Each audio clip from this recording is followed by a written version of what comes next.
한마디로 말해서 오늘은 진화심리학자 로버트 라이트의 넌제로라는 개념을 살펴보겠습니다. 이완배 기자의 경제의 속살. 오늘 김풍기의 삼라만상을 열치다 함께 하겠습니다. 정선태 교수의 오늘을 읽는 책.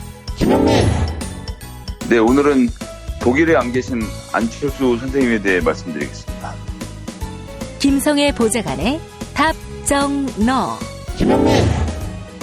네, 오늘은 한겨레와 조선일보의 싸움에서 보는 통계로 장난치는 언론에 대해서 말씀드리겠습니다. 정상근 기자의 오늘 미디어. 김용민 브리핑. 잠시 후 시작합니다.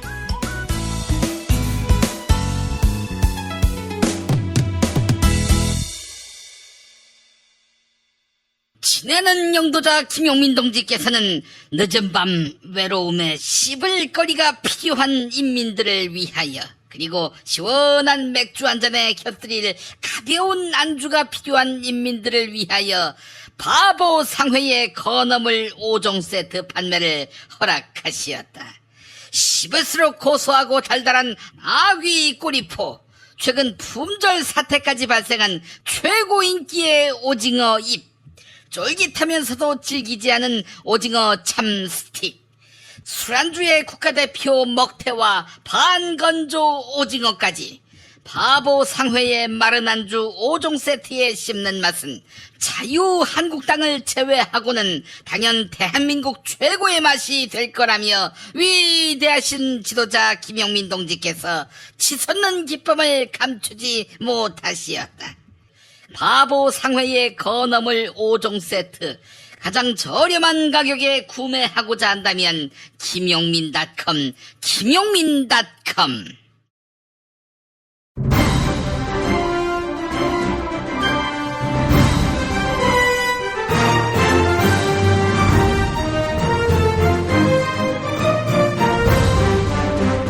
김용민 브리핑.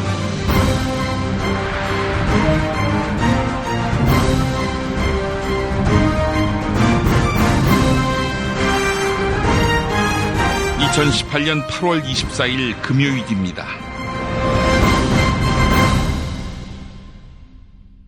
저출산 문제 심각합니다. 1971년 출생자가 공식 통계상 가장 많은 102만 명이었습니다. 그런데 출생자 수가 2002년 이후 매년 50만 명 이하로 급감합니다. 2017년 출생자 수는 37만 명입니다. 올해는 더 줄어들 것 같습니다. 큰일이지요.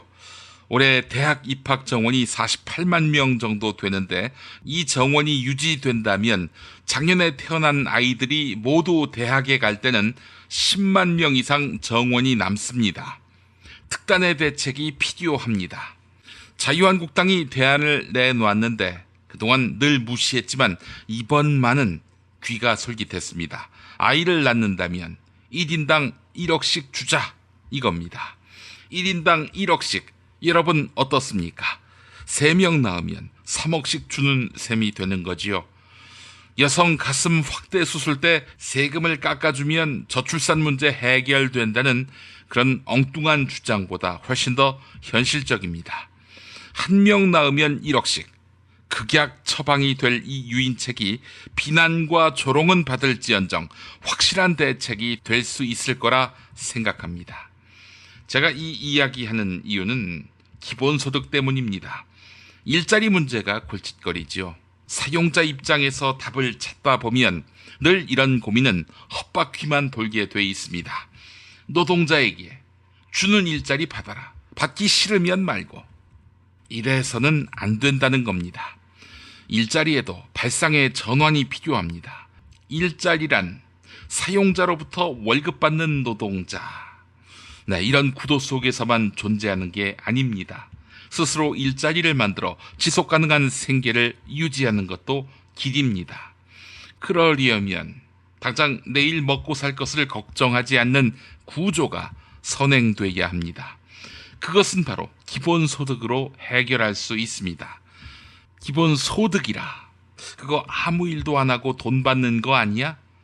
이런 이야기하는 인간도 나오겠지요. 이미 시행하고 있는 나라의 예를 들어보면 그 이야기 편견이고 사실 무근입니다. 하지만 설령 100% 맞더라도 경기는 살아날 것입니다. 쓸 돈이 생기는데요. 또 일할 노동자를 구하느라 사용자가 또 원청업체가 갑질 따위는 상상조차 안 하고 일자리의 질을 높이고 공정거래를 하기 위해 애쓸 것이 확실합니다. 현금을 줍시다. 새로운 산업혁명, 일자리혁명에 물꼬를 트고자 한다면 국민에 대한 적극적인 과감한 투자 한 번도 안 해보고 해봤자다. 이러지 맙시다. 그 실험을 해도 되는 정부가 문재인 정부고 우리 국민은 그 실험을 지지할 준비가 돼 있지 않습니까? 기존 대책으로는 나올 답이 뻔하고 실패는 노정돼 있습니다.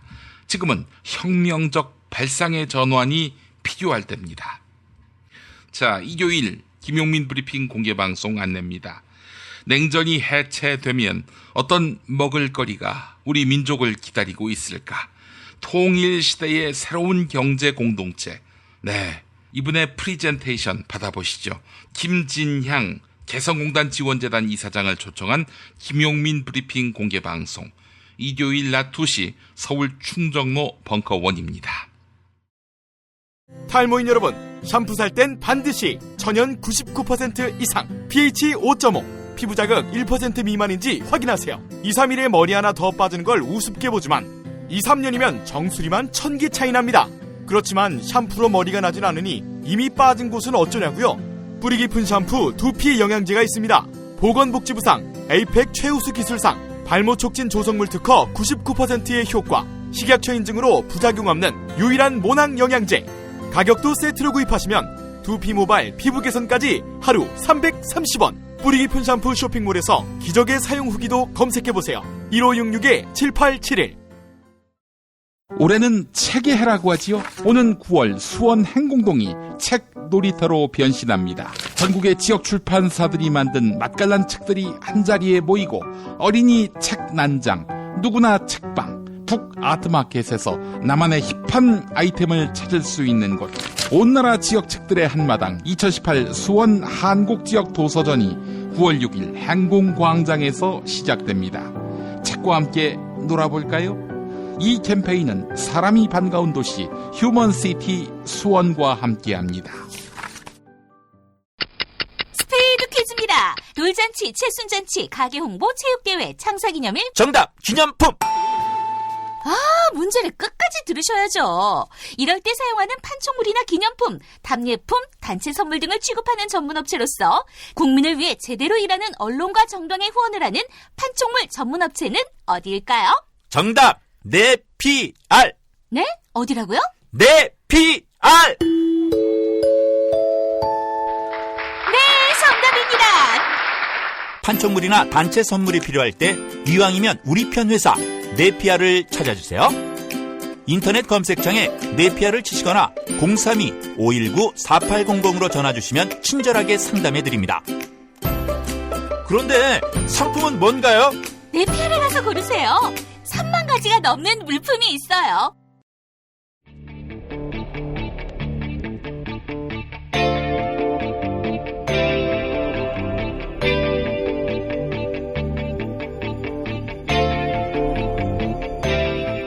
김용민의 뉴스 광장.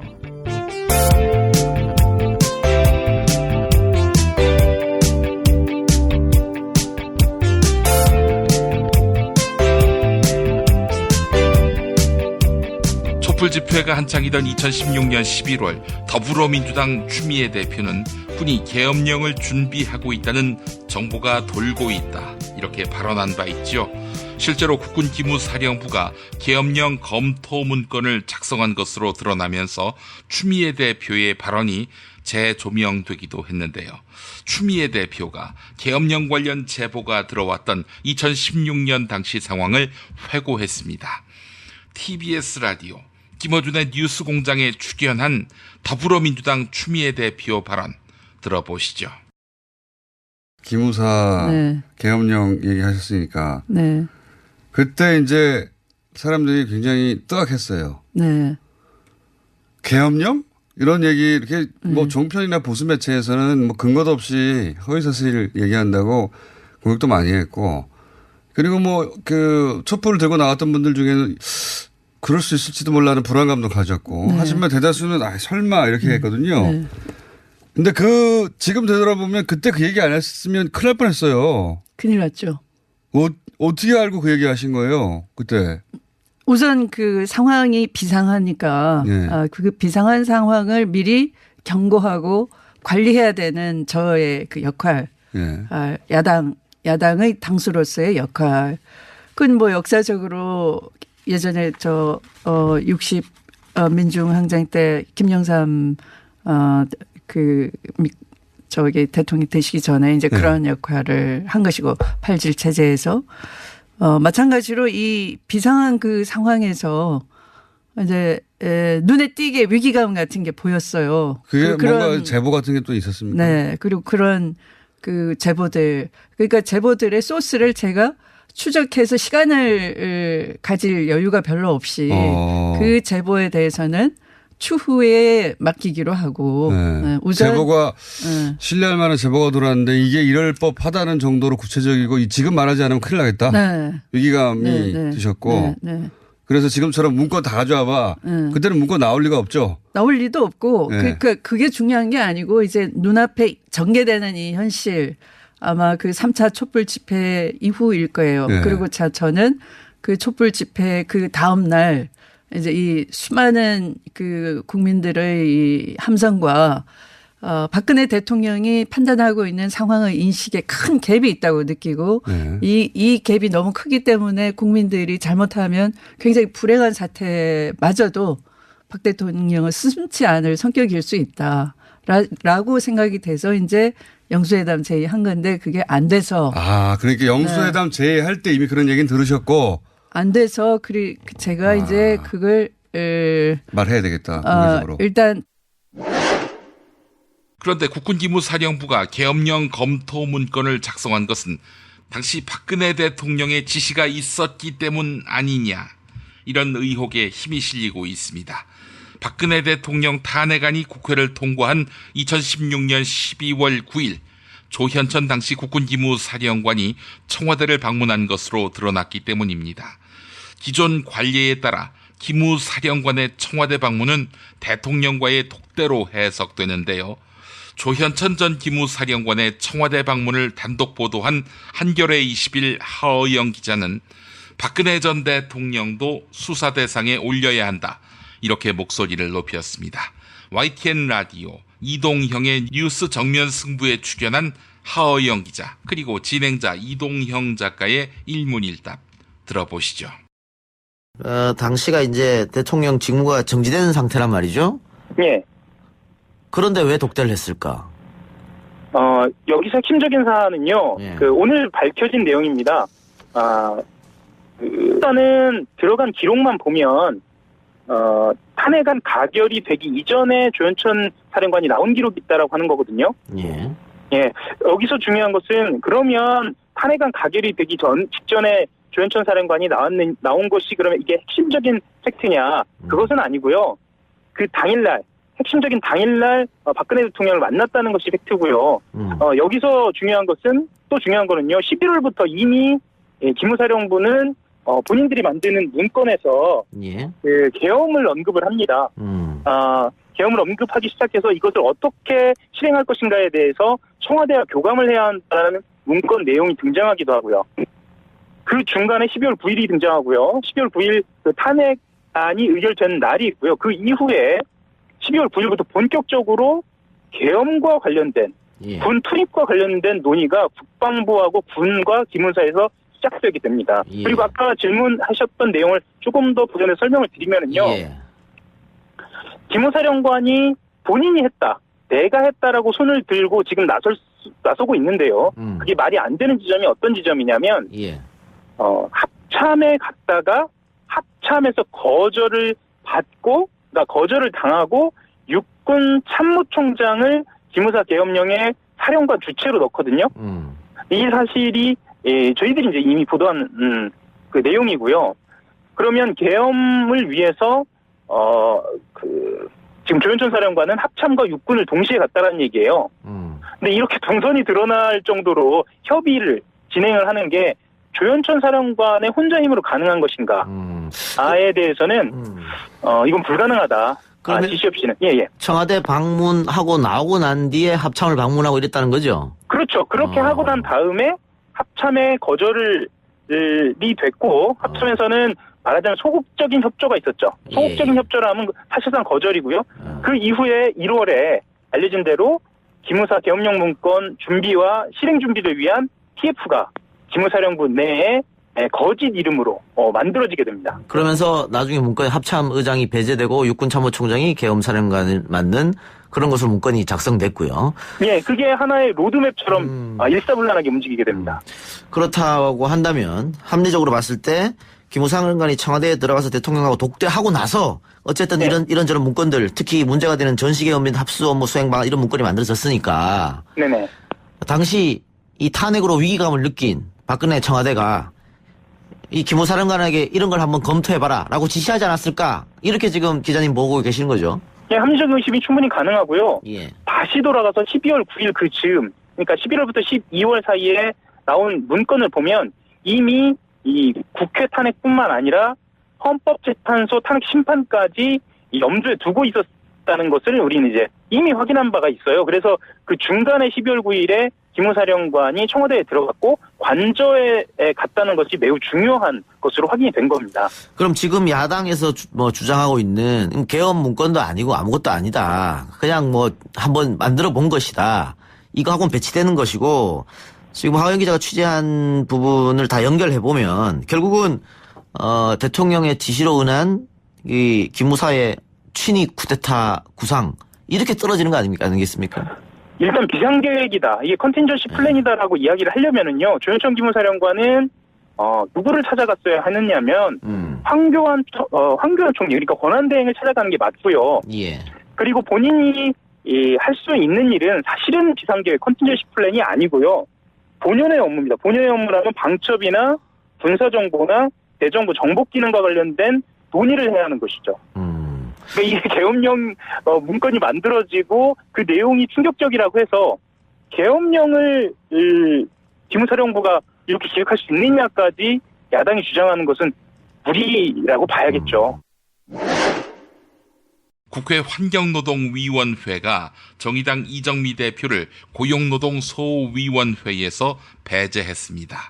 10명으로 운영되던 노동소위가 8명으로 줄었는데 야당목 4개의 자리가 자유한국당 3석, 바른미래당 1석 이렇게 돌아간 것입니다. 이정미 대표는 국회 환노위에서 의도적으로 나를 배제하려는 움직임이 있었다 이렇게 반발했는데요. TBS 라디오 색다른 시선 김종배입니다에 출연한 정의당 이정미 대표의 말 들어보시죠. 지금까지 진보정당 의원이 이 노동소위에서 배제된 적이 없지 않습니까? 예, 단 한 차례도 없습니다. 17대 국회에 처음으로 진보정당이 국회에 입성을 했고, 예. 지금 20대까지, 20대 전반기까지 노동소위에서 진보정당 국회의원이 빠진 적이 없고요. 그것은 소수 정당이고 비교섭 단체이기는 하지만 네네. 노동 존중 사회를 만드는 것을 자신의 그 정체성으로 가지고 있는 정당이기 때문에 이 사람들의 목소리를 충분히 듣고 함께 그 논의해 가야 된다라고 하는 그런 어떤 기준, 상식선 이런 것이 있었다고 생각을 합니다. 근데 이제 그것조차 이제 무너졌다 이런 말씀이신데, 근데 지금 다른 정당에서 주장하기를 이전에는 소위위원이 10명이었는데 이걸 8명으로 줄이다 보니까 비교섭단체 의원을 뺀 거다 이렇게 주장을 하던데 이건 어떻게 받아들이세요? 거기에서 이제 문제가 발생을 한 건데요. 예. 전반기에 10명이 법안 소위를 구성을 하면서 예. 어떤 문제도 없었습니다. 원활하게 운영이 잘 진행이 돼 왔었습니다. 네네. 그런데 이거를 후반기에 갑자기 8명으로 줄이자라고 한 거예요. 네. 그래서 여야 간에 5대5로 구성돼서 야당 한 명의 몫으로 정의당이 들어가 있었는데 이게 4대4로 되다 보니까 나머지 야당들이 4석을 가지고 의석 배분율로 나눠야 되는 상황이 벌어진 거죠. 그러니까 8석으로 줄이는 그 순간 정의당에게는 의석 배정을 하지 않는 않겠다라고 하는 그런 결정이 돼버린 것입니다. 그래서 야당목 4명 중에서 3명이 자유한국당, 1명이 네. 바른미래당 이렇게 지금 조정이 됐다면서요. 그렇습니다. 그래서 제가 아니 왜 멀쩡하던 10명을 갑자기 네. 8명으로 줄이냐. 이유가 뭐냐. 네. 제가 들은 답변은 그냥 간사간의 합의다. 교섭단체 간사간의 합의다. 네. 그리고 제가 더불어민주당에게 아니 5대5로 하면 정의당이 들어갈 수 있는데 왜 그렇게 하냐. 네. 더불어민주당에서 5명을 모든 소위에 다 채우기가 어렵기 때문에 그렇게 할 수가 없다. 이런 답만 제가 들었습니다. 그러면 그 10명에서 8명으로 줄이는데 그 정의당의 이정미 대표를 배제하기 위해서 이런 그 의도와 계산이 깔려 있었다라고 지금 해석을 하시는 겁니까, 대표님? 8명으로 줄이는 순간 셈법이 그렇게 딱 나올 수밖에 없기 때문에 그렇습니다. 예. 앞서 이제 그 인터뷰 시작하면서도 제가 전해드렸는데 민주당의 한 의원이 이정미 대표를 배제시킨 이유를 껄끄럽고 불편해서다 이렇게 말했다고 하는데 이거 실화입니까? 제가 이것을 배제시켰던 간사님들에게 직접 들은 이야기는 아니기 때문에 제가 결정지어서 말씀드리기는 어렵지만 네. 전반기 국회에서 최저임금 근로시간 단축 논의 과정에 정의당이 이 문제를 네. 애초에 이 정부의 공약대로 실현해 나가야 된다라는 좀 강력한 주장이 있었습니다. 네네.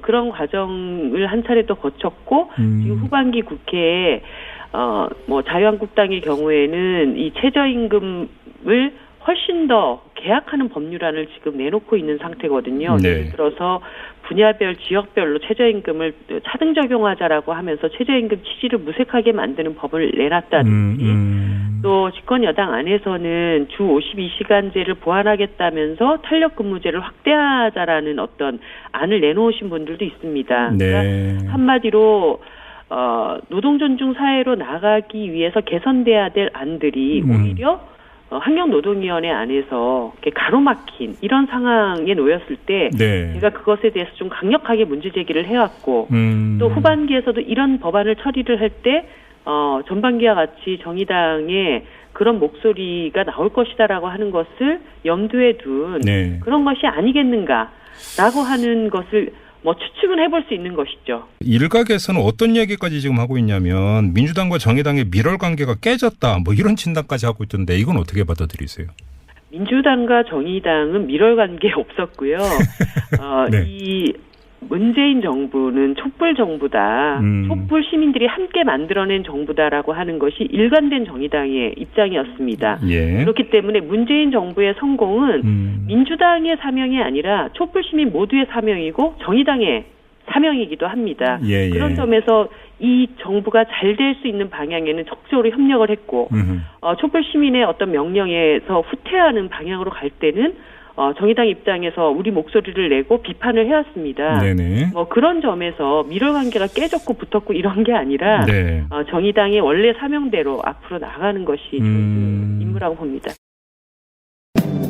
진실은 반드시 밝혀진다고. 무엇이 진실입니까? 대통령이라고 하는 지위를 진실을 밝히지 않는 데에 역이용해서. 아프니까 팩트다.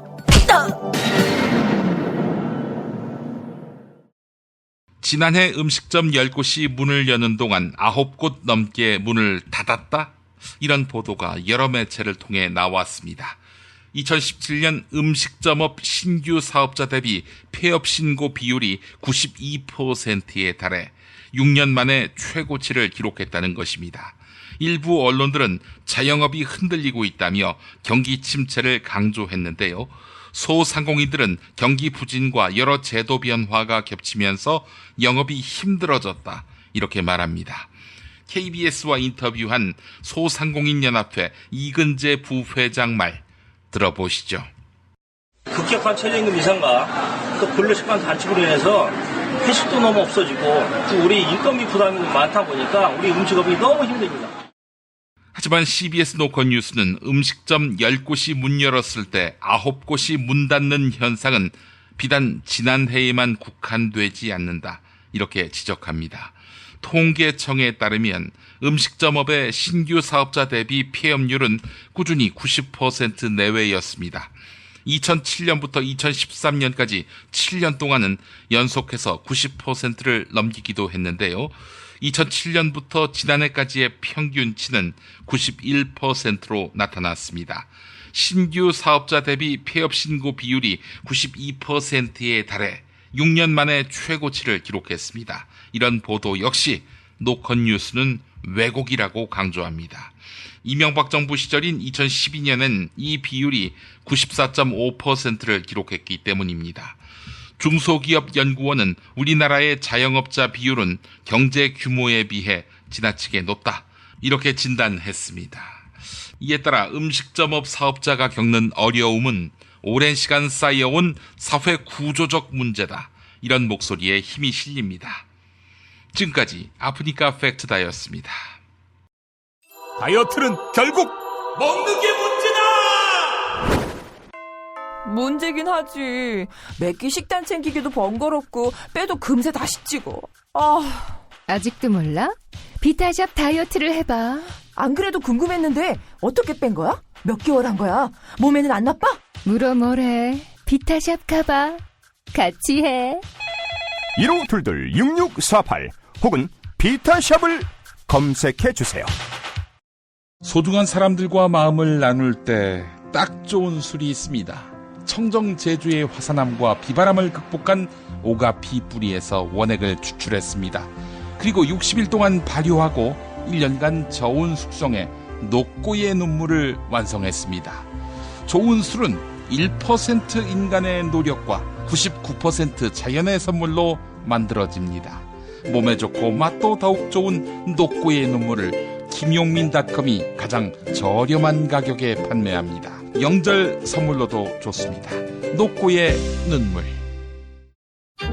큰맘 먹고 떠나는 제주 여행 진짜 제대로 즐겨야 되는데. 렌트카 예약은 했어? 아니, 아직.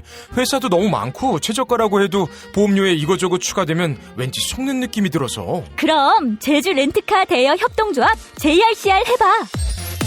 제주도 내 렌트카 회사들이 직영으로 공동 운영하는 협동조합이라 제주도 내 렌트카들을 한자리에서 예약할 수 있고 정직한 가격에 신차를 우선적으로 배차해주거든.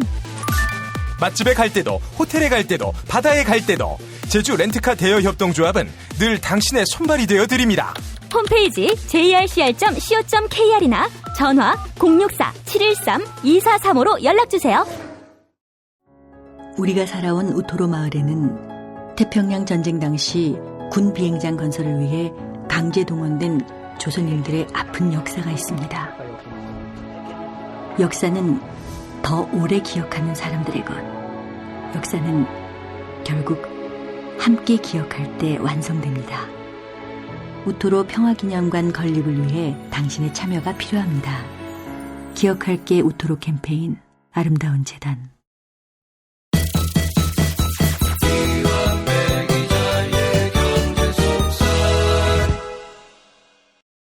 탈모는 막아주고 빠진 머리는 다시 나게 하는 18,000원짜리 뿌리 깊은 샴푸 두피 영양제. 돈 많이 들고 효과 없다고 포기하신 분들 딱 한 달만 뿌려보시기 바랍니다. 효과 없다면 환불된다고 하네요. 네, 전화는 1566-7871번입니다. 경제의 속살로 이어갈까요? 민중의 소리 이완배 기자 만나겠습니다. 이완배 기자님. 네, 안녕하십니까. 태풍과 함께 떠나시는 겁니까? 태풍에 몸을 실어서? 어쩌다 보니 이제 오늘 마지막으로 한 3개월간의 긴 휴가를 가게 됐습니다. 예. 그래서 오늘 방송을 시작하기에 앞서서 예. 제가 이제 이 3개월 동안 긴 휴가를 가기 전에 떠나기 전에 너무나 감사했던 청취자 여러분들께 인사를 드리고 또 휴가를 가게 된 경위도 좀 말씀을 드리려고 합니다. 예.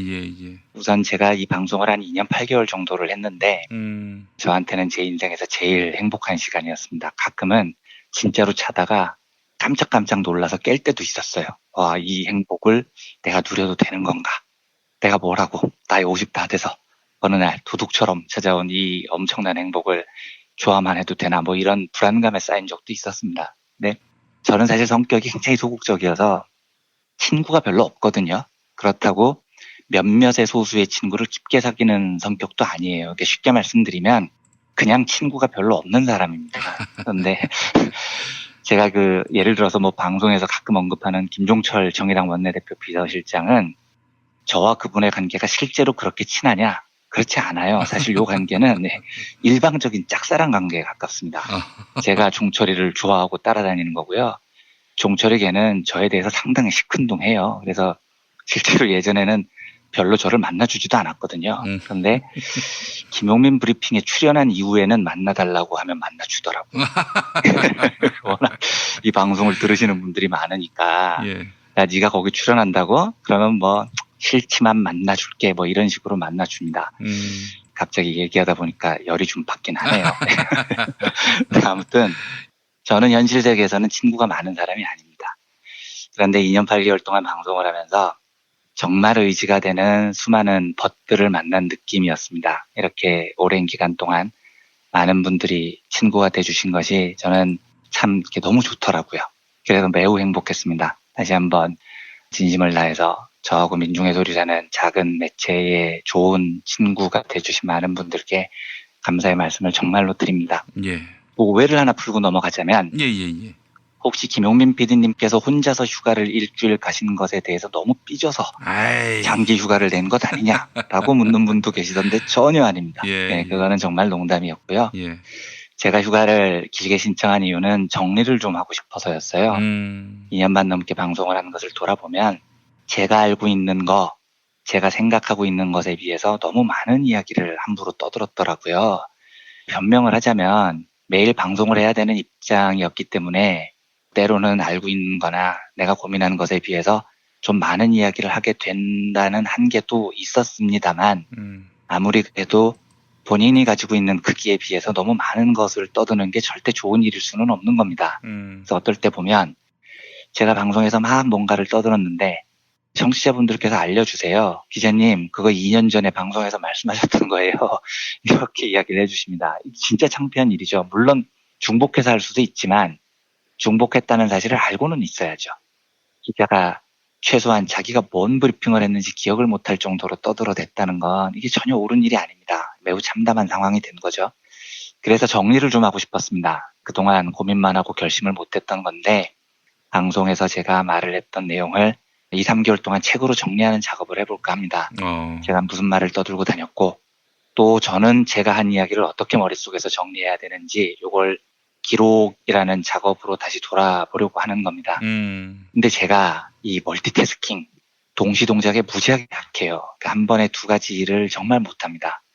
그래서 한국재벌 흑역사 학원을 쓸 때도 쫓기듯이 글을 대하니까 글도 잘 안 되고요. 정리도 잘 안 돼서 소중한 돈을 내고 책을 사보시는 독자분들께도 좋은 완성품을 드리지 못했다는 찜찜함이 계속 있었습니다. 그래서 3개월 휴가를 부탁드리게 된 거고요. 3개월 동안 경제의 속살에서 했었던 방송을 적어도 제 마음에 드는 수준까지는 기록으로 정리를 잘 해보고 싶습니다. 물론 말은 이렇게 하고 휴가 초반에는 신나게 TV 줘서 놀겠죠. 놀겠지만. 네.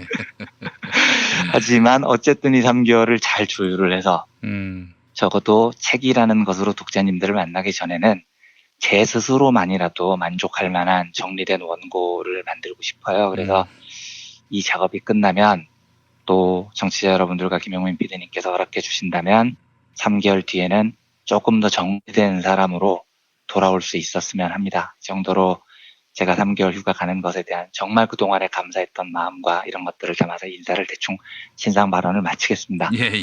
신상 발언이 너무 길었는데 이제 오늘의 주제를 해야죠. 오늘의 주제는 자본주의의 거대한 변화에 관한 이야기의 마지막 시간입니다. 오늘은 영미권 사회에서 굉장히 인정을 받는 저술가인 로버트 라이트라는 사람의 넌제로라는 개념을 공유를 해볼까 합니다. 요거 시작을 이렇게 한번 해보겠습니다. 청취자 여러분들께서는 운명을 믿으십니까? 뭐 이런 질문으로 시작을 해보겠습니다. 운명을 믿으십니까? 라고 여쭤보면 저 새끼가 또 오늘 무슨 약을 팔려고 저 지랄이신가 궁금해하실 것 같은데 그런 애들은 안 들어요. 아닌가요? 그런 애들은 뭐 자기들끼리 딸딸이 치는 데서 듣겠죠. 뭐. 아 그렇습니까? 그러면 뭐 좋게 들어주실 걸로 믿고요. 근데 이게 말이고 운명을 믿으십니까? 이러면 돌을 믿으십니까? 이런 돌팔의 약장수 같은 느낌이 들잖아요. 그렇죠. 그런데 저는 이 운명이라는 걸 믿습니다. 인간이 사는 사회가 운명적으로 어떤 방향을 향해서 나아가고 있고요. 우리는 마침내 우리가 꿈꾸는 그 사회를 운명적으로 만나게 될 것이다 라는 숙명을 저는 굳게 믿어요. 저한테 이 운명에 대한 믿음을 확신으로 바꾸게 해준 학자가 있습니다. 그 사람이 바로 오늘의 주인공인 로버트 라이트라는 저술가입니다. 로버트 라이트는 저널리스트인데 제가 이런 사람들을 보면 진짜 부러운 게 직업이 저널리스트인데 이 사람의 지적 수준의 깊이가 어떠한 학자보다도 훨씬 더 깊고 뛰어납니다. 입이 쩍 벌어질 정도예요. 이제 열나 같이 글 쓰는 사람으로서 진짜 부러운 거죠. 로버트 라이트를 굳이 학문적으로 분류하자면 진화심리학자에 가장 가까울 것 같은데요. 예. 오늘 소개해드릴 라이트의 대표 저서가 넌제로라는 책인데 이 책은 경제 전문지 포춘에 따르면 전 세대를 아울러서 그러니까 인류 역사상 이런 얘기죠. 인류 역사상 경영과 관련한 가장 뛰어난 책 75권 안에 뽑힌 책입니다.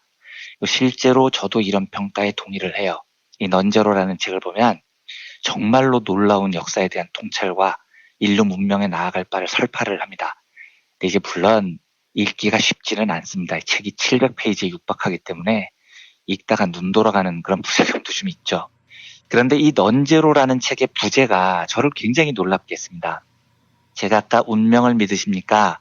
라는 약장사 같은 헛소리로 브리핑을 시작했지만 넌제로의 부제가요. 하나된 세계를 향한 인간 운명의 논리라는 멋진 부제목을 가지고 있습니다.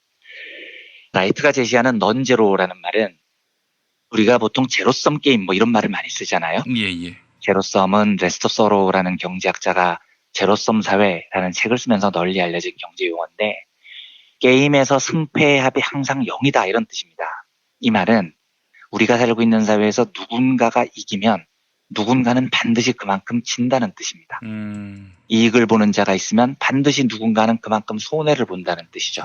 그래서 이걸 이익과 손해를 합하면 항상 제로가 됩니다. 이걸 제로섬이라고 부르죠. 예. 그래서 제로섬 사회에서는 피차가 피 튀기게 싸워야 됩니다. 내가 이겨서 상대방의 이익을 내 것으로 만들어야 됩니다. 반대로 가만히 있으면 저쪽이 이익을 챙겨가요. 그런데 제로섬 사회에서는 저쪽이 이익을 챙겨가면 나는 반드시 손해를 보게 됩니다. 그래서 제로섬 사회의 핵심은 투쟁입니다. 뺏고 뺏기는 싸움이라는 거죠. 예. 그런데 이 제로섬에 반대되는 개념이 바로 넌제로라는 겁니다. 우리가 사는 사회는 결국 뺏고 뺏기는 제로섬이다. 이걸 넘어설 거라는 거예요. 그래서 넌제로, 즉 서로가 협력하면 모두에게 이익이 되는 그런 사회가 될 거다라는 게 라이트의 개념이에요. 예. 이 개념을 쉽게 이해하려면 우리는 한 배를 탄 동지라는 말을 생각하면 제일 쉽습니다. 우리가 만약에 한 배를 탔다면 절대로 서로 뺏고 빼앗기는 관계가 되지 않죠. 남의 것 뺏겠다고 선원인 주변 동료들을 다 죽여버리면 혼자서 배를 어떻게 몰 겁니까? 맞습니다. 예, 결국 배를 빼앗은 놈도 죽는 거죠. 선정 혼자 남으면요. 그래서 우리가 한 배를 탔다면 반드시 협력하고 연대해야 됩니다. 그리고 그 배가 파도를 뚫고 무사히 항해를 마치면 모두에게 행복하게 이익이 공유되죠. 요런 게 넌제로 사회라는 겁니다. 그런데 로버트 라이트는 이런 연대와 협동을 기반으로 모두가 이익을 공유하는 넌제로 사회가 반드시 올 거라고 확신합니다. 그리고 그 증거로 수많은 역사적인 사례, 생물학적인 사례들을 장장 600페이지 넘게 서술을 해나간 겁니다.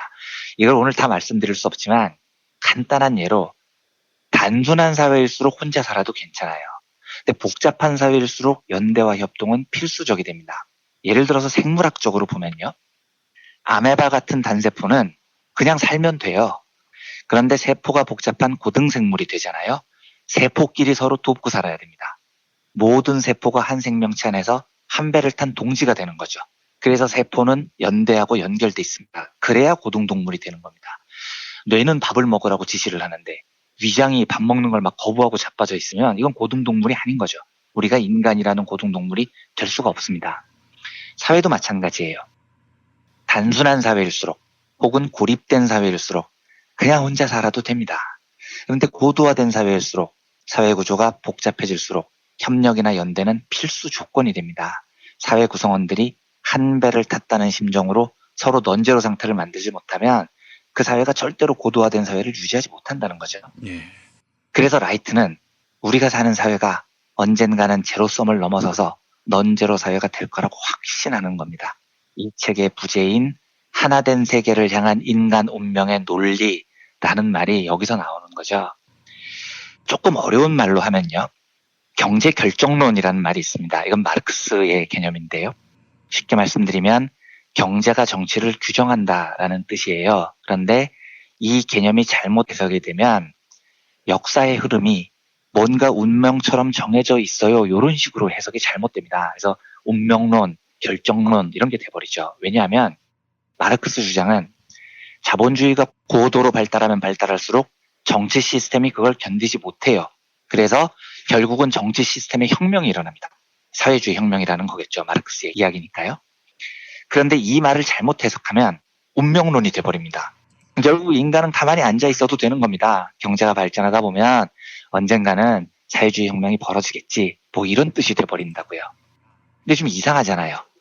인류의 역사라는 게 과학법칙처럼 답이 있는 게 아니지 않습니까? 중세봉건주의가 끝나면 자동적으로 자본주의가 오고 수학 공식처럼요. 자본주의가 끝나면 사회주의가 오고 물론 그렇게 말하면 편하기는 하죠.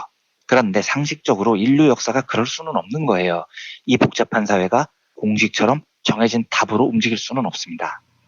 그런데 제가 왜 오늘 운명을 이야기하냐면 로버트 라이트는 넌제로 협동의 사회가 우리의 운명이다라고 이야기를 하면서 내가 그렇다고 마르크스처럼 인류 사회가 정해진 한 방향으로 무조건 흘러간다는 걸 이야기하는 게 아니다라고 설명을 해줍니다.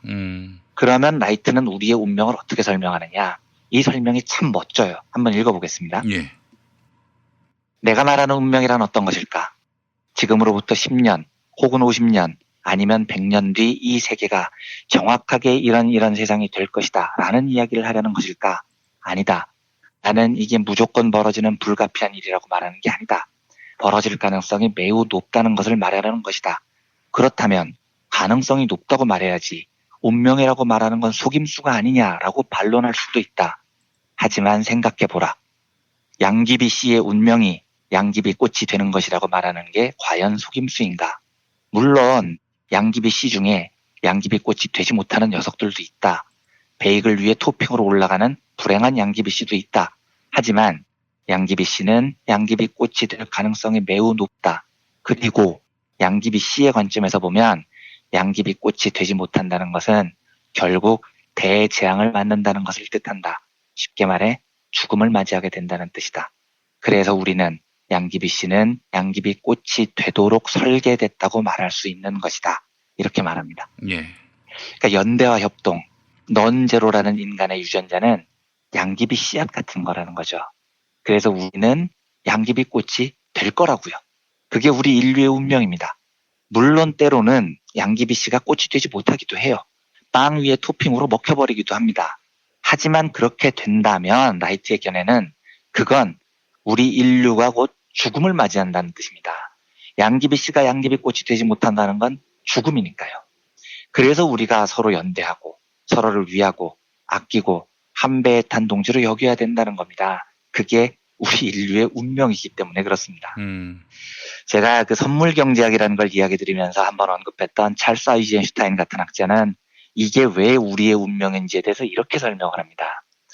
협동과 연대의 사회가 허황된 꿈이라고 생각하는가? 물론 그럴 수도 있겠지. 하지만 그게 절대 허황된 꿈이 아닌 이유는 우리에게 다른 선택의 여지가 없기 때문이다. 이렇게 말을 해요. 이 고도화되고 복잡한 사회에서 뺏고 빼앗기고 경쟁을 통해서 서로를 죽이고 이 모델이 어떻게 유지가 되겠습니까? 노동자가 죽으면 자본가가 살 수 있냐고요. 농민이 죽으면 도시 시민들이 살 수 있냐고요. 사회 전체를 제로섬으로 보고 서로를 짓밟는 이 폐악적인 자본주의 모델이라는 게 더 이상 지속 가능하지 않다는 겁니다. 우리가 이번 주 내내 살펴봤지만 영미를 중심으로 세계에 거대한 전환이 벌어지고 있는데 왜 벌어지겠습니까?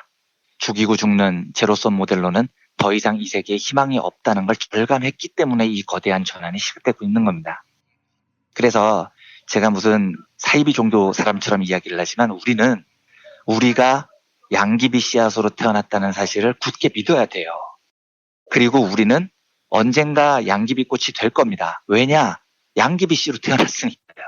그리고 양귀비 꽃이 되지 못하면 죽는 거니까요. 제가 브리핑 초반에 운명을 믿으십니까? 라고 여쭤봤습니다만 저는 이 운명을 믿어요.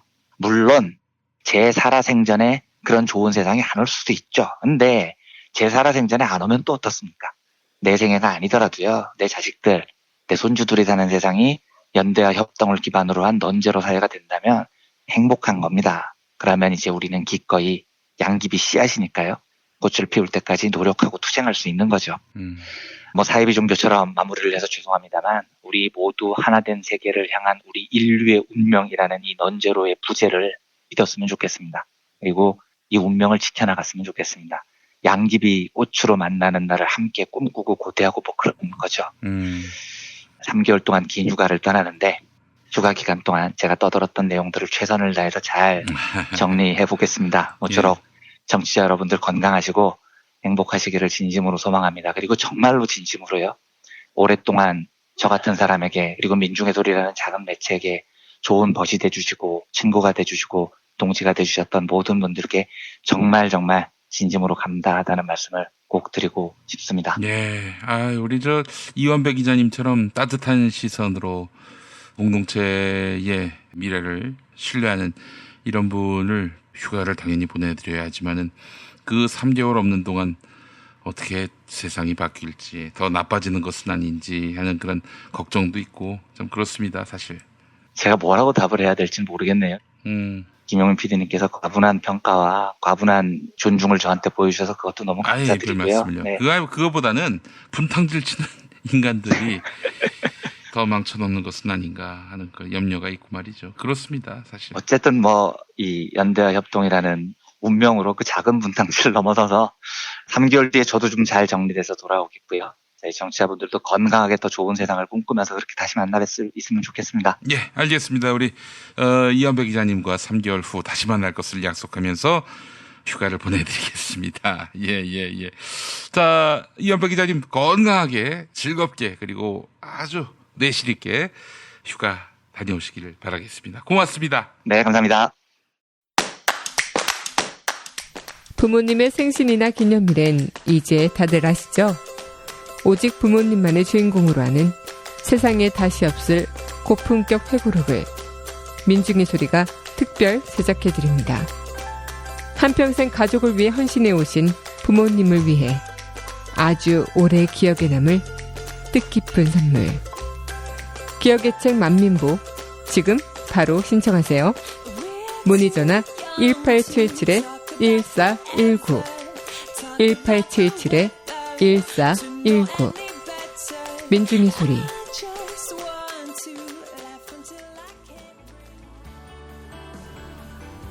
안녕하세요. 민중의 소리 아나운서 정혜림입니다.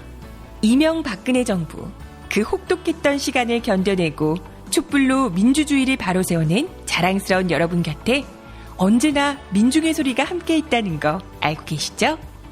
앞으로도 여러분의 응원과 격려에 힘입어 돈과 권력에 굴복하지 않고 가진 것 없는 사람들의 가장 든든한 벗이 되겠습니다. 민중의 소리 후원 전화 1661-0451 1661-0451 민중의 소리.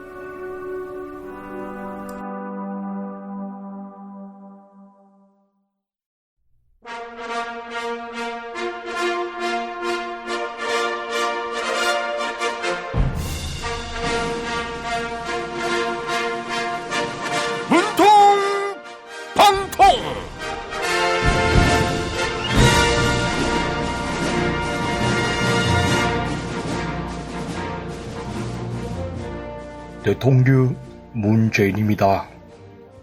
제가 국민의 지갑을 털어가고 있다며 도둑 취급하는 정치인이 있다고 해요. 김무성 자유한국당 의원의 편지 한번 읽어볼까요? 문재인 대통령님, 김무성입니다. 국민의 지갑을 채워주겠다고 당선되셨으면서 오히려 각종 부담금과 세금 인상으로 국민의 지갑을 털어가고 계십니다. 문재인 정부에서 성장하는 것은 세금뿐이라는 말까지 나오고 있습니다. 통계청에 따르면 최하위 20% 계층의 소득이 큰 폭으로 줄었습니다. 경제를 이렇게 엉망으로 만든 장하성 정책실장과 경제팀은 당장 물러나야 합니다. 아이고, 김무성 의원, 소득 하위 20%의 가계소득이 1년 전보다 줄어든 것은 맞습니다. 그러나 하위 10%를 제외한 근로소득 증가율은 작년보다 높아졌어요. 올해 2분기 가계 평균 소득은 늘었단 말이지요. 특히 저소득층일수록 근로소득 증가율이 높아져서요. 어쩌면 그렇게 안 좋은 면만 보고 말씀을 하십니까? 예? 이념에 경도된 소득주도 성장 정책을 강조해서 경제지표에서 빨간불이 켜지고 있는 거라고요. 홍장표 소득주도 성장특별위원장은 막시즘을 공부했다고요? 아이고, 또 색깔론입니까? 정말 지겹습니다. 김무성 의원님, 자유한국당 차기 전당대회에 나온다는 말이 있던데요. 당권을 노린다면 이제 새로운 대안을 제시해봐요. 예? 문재인은 공산주의자라고 한 고영주 전 방송문화진흥회 이사장이 무죄를 받았다고요? 색깔로는 법원도 인정한 거라고요? 하하하하. 제가 김무성 의원은 친일파의 아들이다. 이렇게 말하면 어떻게 될까요? 정말 속아 웃을 일이 계속 생기고 있는데요. 김용민 브리핑이 개편을 하지요. 문통방통 코너 사랑해 주셔서 감사하고요. 다음 기회에 새로운 코너로 다시 찾아뵙겠습니다. 지금까지 성대모사를 맡아온 이상목이었습니다. 감사합니다. 생활인을 위한 꿀팁. 집 두 채에 월 10,000원 화재보험 카페. 화재 배상, 심지어 도난 피해까지. 여기에 더해 가전제품 고장 수리비까지. 연중 무휴라 언제든 02849-9730. 허리가 아파요. 아랫배가 나와요. 골반이 바로 서야 건강도 아름다움도 바로 섭니다. 바디로직을 입으세요. 토크밴드의 입체적인 탄력이 틀어진 골반을 바로잡습니다. 간편하고 확실한 골반 교정 타이즈 바디로직. 노력한 만큼 내어주는 자연. 그 자연의 마음을 알기에 정성농장 홍삼. 검색창에서 정성농장 홍삼을 검색해주세요. 010-9754-6972. 피로와 무력감에 지친 인민들을 위하여 명절 선물로도 핵무기급인 페루비안 네이처 코리아의 마고 마카를 가장 저렴하게 구입하는 방법은 김용민닷컴. 남자를 위한 보양식의 끝판왕이 나왔습니다. 지친 남자를 깨우는 놀라운 힘, 궁금한 남자. 여보. 궁금한 남자. 네이버에서 궁금한 남자를 검색하세요. 1833-6654.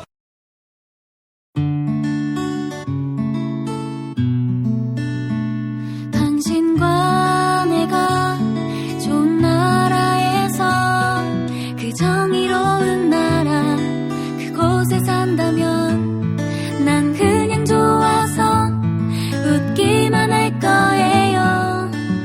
당신의 뉴스 보좌관 김용민 브리핑.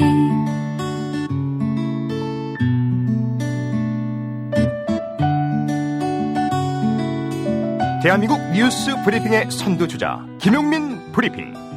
계속해서 오늘의 날씨를 전해드립니다.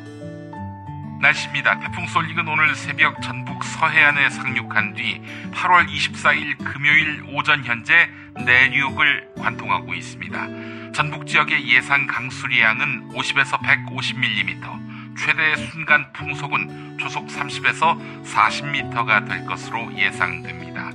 비는 낮부터 그치기 시작해서 밤에 대부분 그치겠고, 경기 북부와 강원 영서 북부에는 내일 새벽까지 비가 이어지는 곳이 있겠습니다. 아침 기온은 서울 27도, 대전 26도, 전주 28도, 부산 27도로 예상됩니다. 낮 최고 기온은 서울과 춘천 31도, 전주 30도, 대구 31도로 예상됩니다. 여기는 대한민국 브리핑 1번지 김용민 브리핑입니다.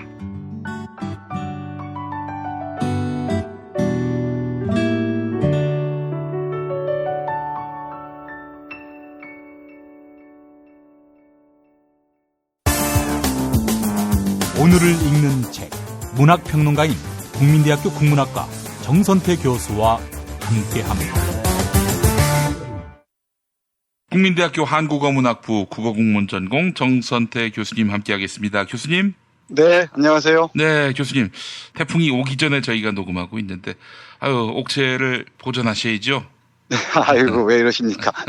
태풍이 가까이 다가오는 것 같네요. 예, 제가 용인 처인구에 있는 와우정사에 와 있는데요. 아, 와우정사. 예. 네, 아이들이 왜 우리는 휴가도 안 가냐고 부채길래 신용 삼아 태풍 핑계 대고 멀리는 못 가고 가까이 와 있습니다. 그런데 바람 소리가 조금씩 거세지는 것 같네요. 풍경 소리도 좀 커지고요. 예. 해서 오늘 녹음 중에 다른 소리가 좀 들어갈지도 모르겠습니다. 연불 소리도 들리고 새 소리도 들리고 풍경 소리도 들리고 어떨지 모르겠네요. 아유, 뭐 그런 건 좋은 거죠. 배경음악 같은 거죠. 네, 배경음악이라 생각하시고 들어주시기 바랍니다. 예. 오늘은 김풍기 선생이 쓴 삼라만상을 열치다 라는 책 소개해 드릴 텐데요. 예. 오늘이 시가 있는 금요일이지 않습니까? 그렇습니다. 예. 이 책은 한시를 중심으로 놓고 한시를 한 편 한 편 읽으면서 중국과 우리 한국에서 쓴 한시죠. 한 편 한 편 읽으면서 24절기를 쭉 따라갑니다. 예. 부제가 한시에 담은 24절기의 마음입니다. 삼라만상을 열치다. 열치다는 무슨 뜻입니까? 여러 재치다. 아, 여러 재치다. 삼라만상의 그 숨어있는 모습들을 여러 재쳐 보이다. 뭐 이 정도로 읽으시면 될 것 같습니다. 이 책의 저자인 김풍기 선생은 강원대학에서 한문학을 가르치는 분인데요. 예. 한시와 관련해서 좋은 책을 참 많이 썼습니다. 예. 그중에 오늘 갑자기 이 책이 떠올랐어요. 이 태풍도 오는데 기후변화와 함께 우리가 절기를 느끼기가 참 어려워졌잖아요.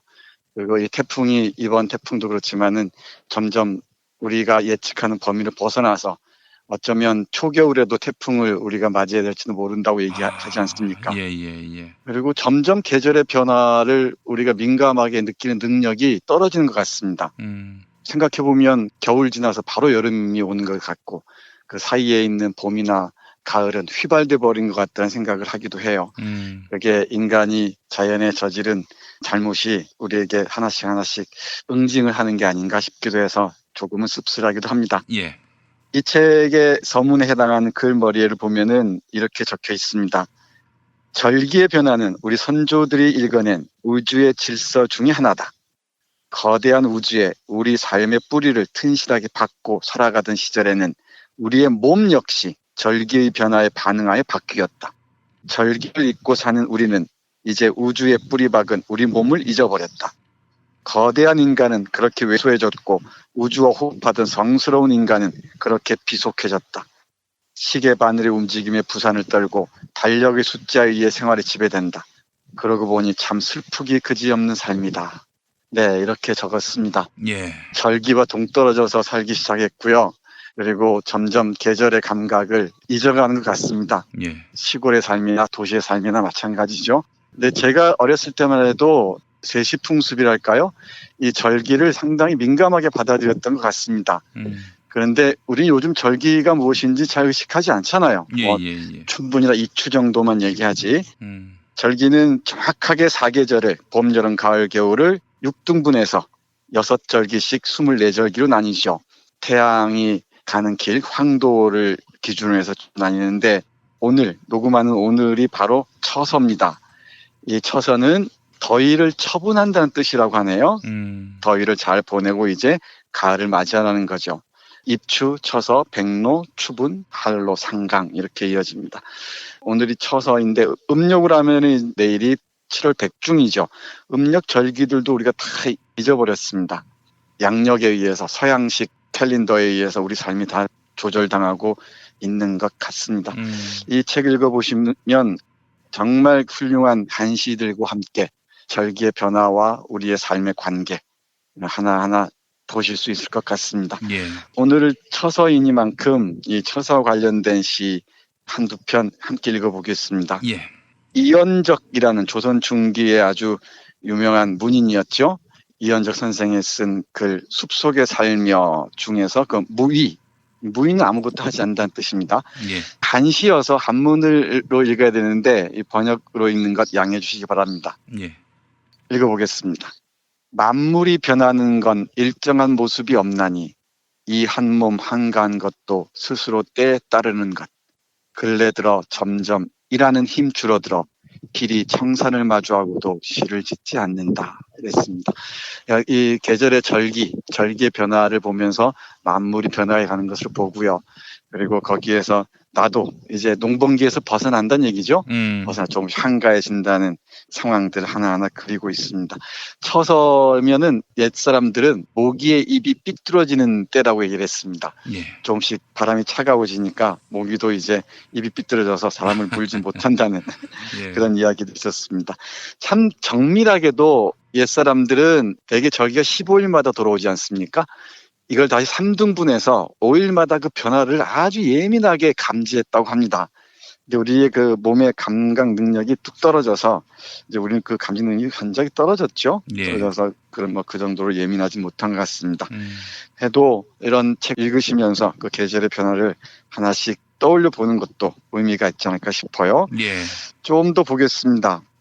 조신준이라는 문인이 쓴 규방의 원망입니다. 규방의 원망. 예, 가을이 되면은 그리워지는 사람들도 왜 없겠습니까? 계절이 변화하면 떠난 사람들 그리고 멀리 있는 사람들을 그리워하게 되겠죠.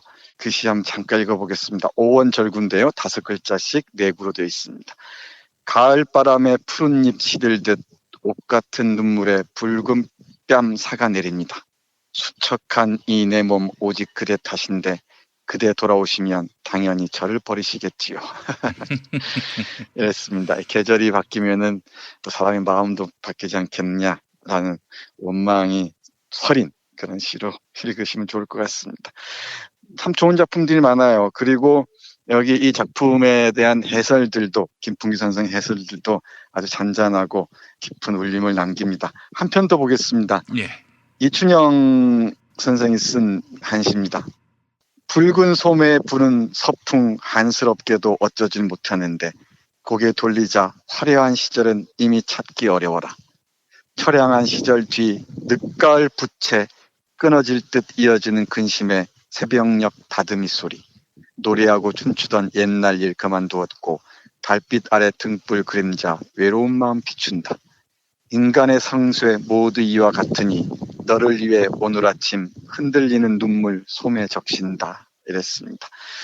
이런 시 보다 보면은 계절의 변화에서 삶의 변화, 그리고 이 감성의 변화, 정감의 변화들을 아주 민감하게 읽어낼 수 있었던 옛사람들의 모습이 선연하게 떠오릅니다. 예. 오늘 처서를 맞이해서 그리고 가을의 한복판에서 계절의 변화가 우리 삶에 어떤 의미로 다가오는지 한 페이지 한 페이지 넘기면서 생각하는 것도 참 좋을 듯 싶습니다. 예. 아까우니까 마지막으로 제가 아끼는 시 한 편 읽어드리겠습니다. 예. 백로, 그러니까 흰 잇을 내리는 절기죠. 다음 절기입니다. 그러니까 9월 8일쯤이 되겠습니다. 마지막으로 읽어드릴 시는 작자 불명의 고시 19수, 그러니까 옛시 19수 중에서 한 편입니다. 눈을 들어 하늘을 보면서 쓴 시입니다. 밝은 달 하얗게 빛나는 밤, 귀뚜라미는 동쪽 벽에서 운다. 옥형성은 초겨울을 가리키는데 무별들 어찌 저리도 반짝이는가. 흰 이슬은 들판에 풀을 적시고 시절은 어느덧 다시 바뀌었네. 가을 매미는 나뭇가지 사이에서 우는데 제비는 어디로 갔는가.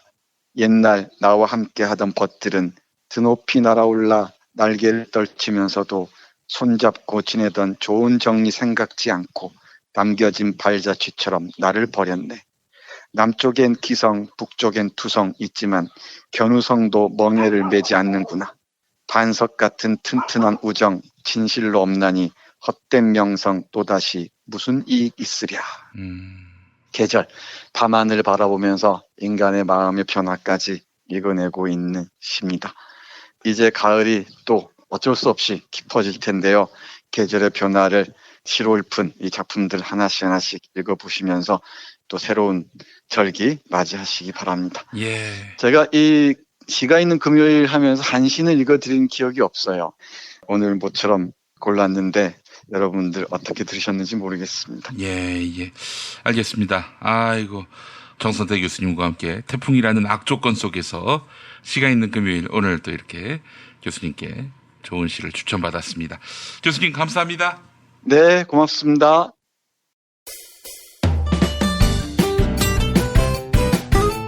뉴스 포렌멜리로 이어갑니다.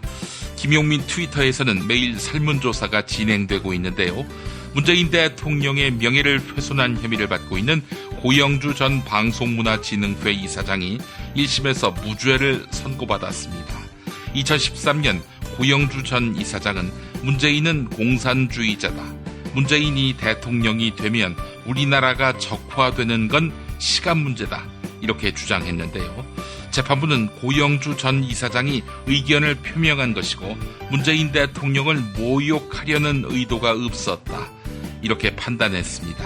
이를 두고 판사 출신인 박범계 더불어민주당 의원은 자신의 SNS에다가 그저 속아웃을 일입니다. 이 판사를 뭐라고 지칭할까요? 무지몽매자? 네, 이런 글을 남겼는데요. 자, 시민들은 이번 판결을 어떻게 평가하고 있을까요? 어젯밤 9시까지 모두 1014분이 설문조사에 참여해 주셨습니다. 77%, 4명 가운데 3명은 청와대를 향한 법원의 집단 항명이다. 이렇게 응답해 주셨습니다. 자, 그리고 19%, 5명 가운데 1명은 다른 의도는 없지만 그릇된 판결이다. 이런 입장이었는데요. 법리에 따른 판결이었다. 이것은 4%에 그쳤습니다. 트위터 의견 볼까요? 서JH님, 양승태가 꽂아놓은 개들한테 뭘 더 바라나요? 라고 하셨고요. 호태황님, 그동안 밝혀진 추악한 내용들 때문에 별다른 의도 없는 판결이라 할지라도 그대로 받아들여질 수 없을 겁니다. 라고 해주셨습니다. 설문조사에 참여해 주신 여러분 감사합니다.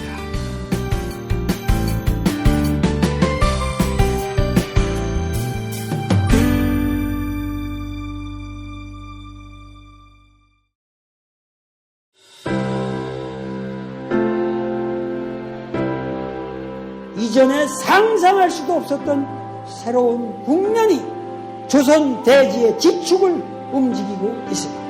이 민족의 역사가 제 궤도에 올라서서 달리게 시작한다고 하는 느낌이군요. 문익환이 가르쳤고 도울이 배웠던 학교, 한신대학교 신학대학원. 꿈을 현실로 살아간 선구자를 양성하는 한신신학은 촛불혁명과 한반도 종전선언 이후의 세상을 준비하고 있습니다. 한신신학을 통해 세계의 신학을 깊이 연구하고 더 나아가 시대의 예언자의 길을 걷고자 하는 모든 분들을 환영합니다. 이 새 시대는 문익환 씨의 힘으로 열리는 것이 아니라 바로 여기 모인 여러분들의 힘으로 열리는 거예요. 한신대학교 신학대학원 홈페이지나 02-2125-0108로 문의하실 수 있습니다.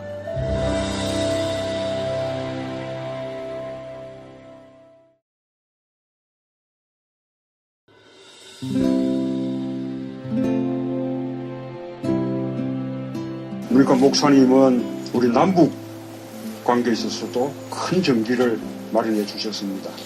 늦봄 문익환 목사 탄생 100주년. 민주화와 통일운동을 위해 11년 4개월간 옥고를 마다하지 않은 행동하는 양심. 오늘 우리가 누리고 있는 이 민주주의 또 문익환 목사님 덕분이 아주 큽니다.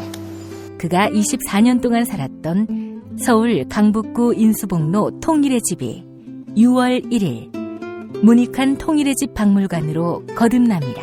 사람들이 이렇게 항상 북적북적 이렇게 했던 공간이라 아버지한테만 아니라 우리 모두들한테 굉장히 큰 의미가 있는 통일의 역사를 기억하며 통일의 길을 모색하는 문익환 통일의 집 박물관 기념사업 추진위원으로 함께해 주시겠습니까?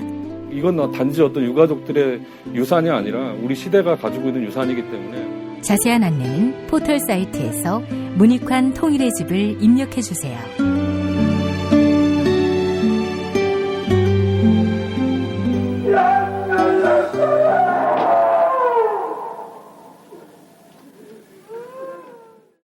탄핵 때문에 뭐 이야기를 전달을 하려고 해도 길을 막고 듣지를 않아요. 패족 수준으로 쪼그라든 한국 보수. 회생의 길은 과연 있을까? 변화된 정치 환경, 갈 길 잃은 보수에게 새로운 희망을 제시한다. 애국 보수의 화려한 부활과 집권을 위한 본격 가이드, 김용민의 신간, 보수를 지켜라. 진중권도 투표하는 보수 정당. 광주에서도 일당이 될 수 있는 보수 정당. 젊은이들의 입당이 줄을 잇는 보수 정당. 언제까지 민주당 정의당을 부러워만 할 것인가? 부러우면 진다니까? 자유한국당 당원 김용민이 쓴 보수를 지켜라. 이김에서 나왔습니다. 어제 뉴스 듣기 능력 평가 코너는 하루 쉬어갔습니다. 클로징 사연 당첨자는 BDBD님입니다. 게시판에 이메일을 남겨주시기 바랍니다. 클로징 사연 당첨자께는 올인원 향수비누 헤이브로 올인원 파워바를 보내드립니다. 네, 김용민 브리핑 1부 마무리는 전우용 역사학자의 페이스북 글입니다. 헌법이 사상과 표현의 자유를 보장하고는 있지만 어떤 압력도 느끼지 않고 이 자유를 공공연히 누릴 수 있는 영역은 많지 않습니다. 이번 판결은 문재인은 공산주의자다. 문재인 정권의 대북 정책은 우리나라를 적화시키기 위한 술책이다. 라고 공공연히 말해도 된다고 파시스트들을 독려한 셈입니다. 이런 판결이 나왔다는 건 재판에 대한 정권의 압력이 전혀 없다는 방증입니다. 그러나 한편으로 저 판사가 사회적 압력도 전혀 못 느꼈거나 무시해도 좋다고 판단했다는 방증이기도 합니다. 이명박 박근혜 시절을 태평성대로 누렸던 이 사회 기득권 세력의 다수가 적폐 청산의 동력은 이미 소멸했거나 곧 소멸할 거라는 자신감을 얻은 것은 아닐까요? 네, 여기까지입니다. 1부 들어주셔서 감사합니다. 2부에서 이어가겠습니다.